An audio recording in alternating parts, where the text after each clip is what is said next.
Hello YouTubers, this is Ojama White here, making a first ever inaugural video for my YouTube channel. I'm hoping this will be a good first video, and I just wanted to start off with something simple here, playing one of my favorite decks of the current format, Evil Twin / Live Twin.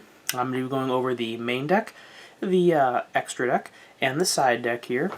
I've performed pretty well at locals these past couple weeks. I've won about 4 locals in the past month or so, and just want to showcase this deck. I'm playing a version that's not so popular. It's more of a pure version.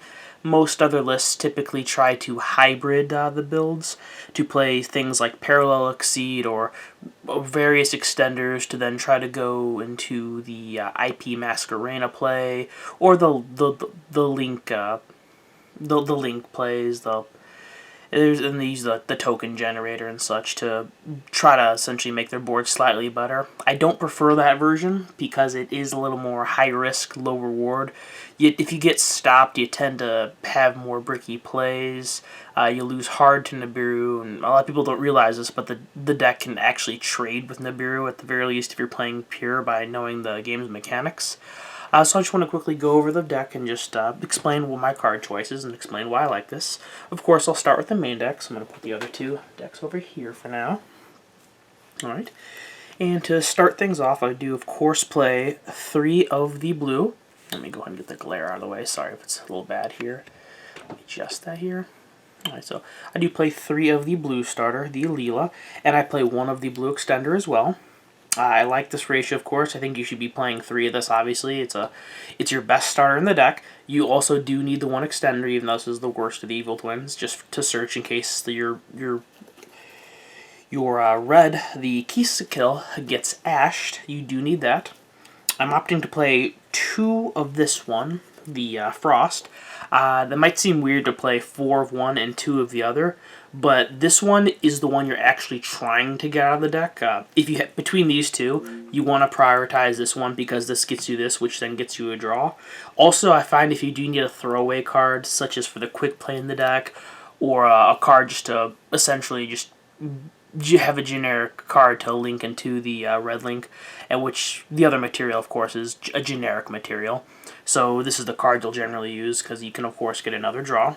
So that's why I like this. I think 9 is the perfect number. And to accompany the monsters here, I'm playing a hand trap lineup of 3 Ash Blossom. I'm also playing the 3 Effect Veiler. I'm also playing 2 Nibiru and 1 Bell. And now I'm going to explain the ratios in this a bit. So Ash is Ash. It's not much of an explanation. I have considered playing 2 Ashes just because you do draw an absurd amount of times in this deck. So seeing multiple Ashes together cannot be very ideal. Veiler is actually pretty good. This is one of the best cards to draw off of your extra deck monster draws. And it's a not once per turn, which is really nice. Nibiru is an arguably good main deck right now. Some say it is, some say it isn't. It really is kind of an opinion. But I think in this deck it's too good not to play in some capacity because of your interactions with the extra deck. For instance, for the extra deck monster, you can go Tribute, or with your little guys you can go Effect a Summon, Chainlink 1, then Chain 2 Nibiru, and then this will get rid of everything on board, and then your other cards will resolve, putting the monster on board afterwards, which is just absurd. Of course, this is also the best card pretty much to draw off of your draw links. And I opted to play the 1 Bell just because it's kind of like a 4th Ash to a degree. There's a lot of good things Bell stops. It's not a bad one-of because you do draw into your deck a lot. It can stop Called By, which, to be honest, Called By is probably the best counter to this deck. Because, of course, you go chain your Link 4, they go chain Called By, and once every blue moon you will have this for that, which is nice. But I do like this. This is essentially just a 4th Ash. This also gets the hand trap count to 12, which I really kind of wanted to play 12 hand traps. And as for the spells of the deck, I am playing something a little different, people, that I feel like people should play more. I'm playing, of course, 3 of the Spell Searcher, the Password. I'm playing 3 Sunny Snitch. And of course, because this gets you your extender, you really should be maxing out on these cards always, unless you're playing like a really small version of the deck for another deck. And something I'm doing that not a lot of other people are doing, I'm actually opting to run 3 of the quick play. That might seem crazy because this is the worst of the starters, but it is a starter. So in total, the deck does have 15 starters with both of the extra deck, both of the main deck monsters, and then these 9 cards here. And see, this is the thing. It's not the best to use this card, but this card is effectively nullifies their hand traps. You can extend into boards and keep playing. Yes, it does suck that you are discarding a card, but you gotta understand, in a deck like this, there is so many duplicates, so many cards in your hand that you're just not using. The discard really, more often than not, doesn't matter. It only really sucks to do when every single other card in your hand is good or playable. But even then, just having this in hand as a follow-up play or a way to counter their hand trap or disruption is honestly, it's valuable. I feel like this card should be maxed out. At least you should play 2 of it, I think, but I do think you should max out for sure. And for my supplementary spells, I'm playing Double Droplet. The reason I'm not really playing 3 right now, although I may bump this up to 3, is just because, of course, it is a once per turn. Right now, with the artifact lock and PK, it really is a very scary thing to do. So I really kind of do want to bump that up, honestly. It also, of course, helps crack boards. This is probably going to be one of the things in the future I do consider going to 3. I need to get the 3rd ultimate, unfortunately, still. That and this does have ridiculous interactions with our decks. We can tribute one of our Link 2s, then resummon it. You can tribute your Quick. You can activate one of your spells and tribute the spell. There's a lot of good material here, of course. And then, along with that, I do play 2 cards for back row removal, which is Cosmic Cyclone. This is good against Scythe. It's good against back row decks, of course. It's my main decked out to mine, or at least the good main decked out. And on top of that, it really is also good against Virtual World, and it just trades very well. It trades very, very well. I don't think I would play any more or any less of this. The only other exception is I may cut one just to run a Harpy's Feather Duster at some point. But the problem is Order and Anti-Spell are becoming actually so popular that you kind of do need quick play spells sometimes in this deck. I also, and this is going to get me in trouble here with some of my viewers, but I think this is correct in decks like this specifically. I'm running 2 Desires. Now, this is a hot button card. Some people don't like this card at all. Some people want to play 3, others say no. A lot of people also will play 1 or 2. Now, the reason I am playing 2 is because, of course, it's a great card and it lets you see your starters. But you, again, draw so much in this deck that if you play 3, you are very likely to see a duplicate. So you never want to resolve more than 1. In fact, you really honestly can't, because if you banish so many starters in your deck, you kind of can't play, which is a problem I've had with this in the past.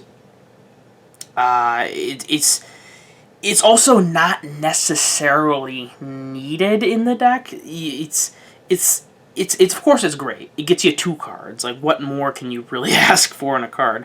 But it's really not a card that you want to resolve once the game is a little more solidified, because you will more often not need those extenders in your deck. I have lost several games, unfortunately, where I've resolved one and I banished 3 or 4 of my main deck monsters, and well, that's the game, unfortunately. But that's the thing. Conversely, I have played games where seeing 2 cards has won me the game. But I do not think that this deck is justifiable at 3, considering you are drawing with your 1 starter 2 to 3 times. And on top of that, if you play another Desires, you're very likely to Desires and Desires. Now, with this build, that may not be so much of a problem, because you do have the quick play. You can pitch a dead Desires, but that's really not justifiable, honestly, in my opinion, to run 3. And I did have one other card spell in this deck, actually. I am playing 1 Tounce. I would like to find room for a 2nd Tounce, but currently I just could not find the room. This is kind of the 40th card. It was really kind of between the Bell and another Tounce, and I opted to choose the Bell just for more coverage, to give myself more variety. I do have a love-hate relationship with this card. This card does help you crack so many boards. And of course, getting hand traps with anything that's non-impermanence going for this card versus card is insane. But it's also it can be dead so often. Sometimes your opponent just won't do anything when you go first, and it's worthless. And of course, it's awful against back row decks, really. But that's besides the point. It's just another pitch card at that point off the extender. So 1 is not awful. You do still see it a lot with how often you draw on this deck. Like I said, over the course of a single game, assuming you get to play, you will draw about 5 cards, which is insane why this deck is so good. So 1 is not bad, but I feel like 2 may be correct in the future. And I play 6 trap cards. Of course, I play the impermanences here. Impermanence is just great. Break boards, a disruption. The only thing that sucks about this card, really, is you cannot draw it off of your links and use it unless they clear your board. But outside of that, it's pretty nice. And then the best card in this entire deck is just Torrential Tribute. This card has insane interactions with this deck. You can literally just go Tribute Link Monster or Effect to Summon of your extra deck guy, bring the card back, and then you can chase Chain 2. And it'll wipe the board, then you'll still get the summon. This is literally the best card in the deck, I think, especially when you combo with Lynx and then Nibiru or Torrential. The board wipes are so good in this game, and that's really how the deck kind of wins. There's really 2 courses, assuming your opponent doesn't brick, of course. You kind of play this or Nibiru at some point in the game. It's a blowout card, then you just win the 1-for-1 game. Or you open so many 1-for-1s that your opponent just cannot keep up, which is the other way. It's the more common way. But oftentimes, this plus Link is just game by itself with how many cards you draw. Alright, on to the extra deck here. The extra deck is not perfect, but it's like 99% where I really want it to be. There's only 1 card I want to change. I play 3 of each Link here. I have considered doing 2-2 or 2-3 or some ratio, but I find in grind games, in games where the game lasts several turns, but you kind of don't have so much main deck resources left, you really will need the links, honestly. I have missed these several times.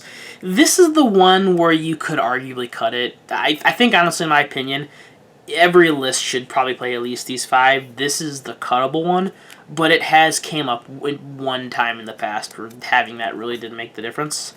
And of course, we are playing 3 of the extra deck monster. This is the most mandatory 3 I've ever. You will use all 3 in a game. The vast majority of games I play, I do use all 3. Typically, your turn 1, you'll have 1. And then, assuming you're not going second, of course, you're gonna just put this on here. On your opponent's turn, you're gonna draw a card, pop a card. On your turn, you're gonna make this again. You're gonna go battle phase, poke, do the effect in battle, tag out, do more damage, and then on your second turn, you've already made the 3rd copy. One thing about this card that I really consider, and it's a very hard justification, there is the bad Evil Twin in the main deck, the one that requires you to tribute 2 links to summon it. Of course, that's not a very good card, but the problem is playing that in this deck sometimes gives you access to just do the second ability without committing a card to board, and that has, in the past, came up so much. So it is something I would consider possibly in the side deck for the future, but as of right now, I'm playing it. That is really a hot button issue here. I definitely want to try it and see if I like it. And who knows, because I am playing the extenders, maybe it's just a good pitch card, worst case. And it could be worse. It also can out silly stuff like Ultimate Falcon, I guess, so it's not the worst card to pitch. But it's really hard to justify playing a card that effectively does nothing outside of make this card a little better, which this card's already insane. And then for the rest of the extra deck, I play Lingribo. This card is insane. This card beats your opponents so badly when they just have 1 card. Or there's so many times where my opponents just had like a PK engine and I have 2 monsters on board and they're waiting to stop my play and I just make this. Or Dragon Link, they'll make the Dragon Maid Trap card, or a back row deck, you'll just have this. Against Virtual World, if you're really scared of the pop, you'll just make this, or an impermanence that can cost you the game. This card is very, very, very good. I am not cutting that in the future. The most mandatory other card is the Unicorn. You make this card an absurd amount of times in this deck. Sometimes your hands will actually be so bad because you draw straight starters that you'll Unicorn your own continuous spell away to draw, but then at the same time you'll be pitching like a red extender or something like that. That comes up probably 1 in every like 30 or 40 games maybe. But even then, this card is so versatile in the stack. Use it to spin more back row. You can extend into other links, and it's absurd. And I am playing the Abomination right now still, but this should probably be cut for like an access code. With the new link, it's not really, you don't make this a lot, honestly. You really don't. Like, yeah, in a great scenario, you have this on board and the link, but at that point, that's so win more. Like, do you really need 4 pops if you're able to extend with, like, those on board? You effectively already have 2 pops with your other link anyway, and this is only really an additional 2 pops unless you can somehow get the 3rd off, but at that point, you're winning. This card. I kind of put this is in here out of habit. This really should be anything. I may even if I can't get the access code, I may even just cut it for like a Phoenix. But this card, I really don't think you should play anymore. I think this card was great in the deck before when it didn't have like a big boss monster. But now that we have that boss monster, this card is just so unneeded. Like, the only time this card ever really comes up these days is when I get into a long game and I am just out of trouble sunnies. Like, I don't think this really card should be played at this time, unfortunately. Which sucks because the card is amazing, but it is what it is. And of course, for that the last thing, we're playing the Almighty Zeus engine. I swear I probably for every game, or even every time I go into the Evil Twin extra deck package, every 2 times, 1 time I will use this package. This is just insane. It lets you play through stuff. I know there's people on Gachi, and there's pros and cons with Gachi. With Gachi, if you know your opponent has a Destroyer card but no negates, that's just better. But this is just honestly better if you want to get the 2 pops, or maybe you want to return something like a negated window so they don't plus. And this card also can just crash into something and not die. It's not an activated effect to survive, so there's that. There's a couple things you could play for this, and of course these 2 are self-explanatory. This is the best. This is like low-key one of the best cards in Yu-Gi-Oh! It's insane. And then I'm just gonna quickly go over the extra deck. It's of course up to personal preference here. It does need a little work to be a little more modernized with the new PK variant, and there's also Sword Soul, but this deck already kind of works for Sword Soul as well. But anyway, currently I'm playing 3 Lancia. There's so many decks this is good against right now. It's great. It is a little hard to justify sometimes, because right now we are in a very good board wipe format where you kind of need blowout cards. And this card, of course, is insane as a hand trap. But the problem is, again, with this deck, because you're doing a lot of drawing to dig for your cards, this doesn't really have that same impact unless like you're doing it on your opponent's turn. But there are a lot of times also this will just completely shut them down. So of course against like Virtual World and PK, it's great. I'm playing the 3rd Pankratops, or not the 3rd, the only Pankratops. Sorry, the only legal copy of Pankratops, and there's no need to explain it. It's Pankratops. It's good. 3rd Nibiru, it's great against so many decks, and like there's some decks you just want to open it. 3rd Cyclone because it is a quick play. My least sided card, even though this card really should probably be sided more, is probably Dark Ruler No More. This only really comes up against the decks that are extremely negate-oriented, or decks that have a critical floodgate like Shadal, where you really, really need to negate Winda. It really is my least sided side deck card, but it is, I feel like, something you have to play in some capacity. It's starting to see play in the main deck, and who knows, I may even personally opt to play in the main deck myself. It's just a little hard to play this and Droplet, and I think in this deck, Droplet probably is the better choice of the 2 with the interactions they have. And then, I think this card's one of the best side cards of the format, is just Lightning Storm. This card is just so absurd. Back row, it's a pseudo Raigeki, it's insane. The one time it kind of sucks is when you have to do it mid-game, but you have the continuous spell up as though it's effectively dead. But you of course only side this when you're going in second, so at that point, you either draw it or you don't use it. It can win games so much. In worst case, it typically baits a negate or deals with a problem. And I have 3 other one-ups for my last cards. Duster, because it's Duster. It's great for back row decks. just straight Raigeki, because Raigeki it's honestly insane right now. This card's actually arguably better than this card in some ways, just because this card, you can just plop it down at any point in the game. Their defense position monsters don't matter. It doesn't matter what state of the game it is. As long as they don't have a negate on board, their board's typically gone. Even then, it can just be a negate. Hell, if you see these two together, it can be like bait and negate, clear the board. It's a great card to see in combination, especially really seeing these two going second in combination with these two is, of course, a blowout. And then the last card, of course, is everyone's favorite card this format, Imperial Order.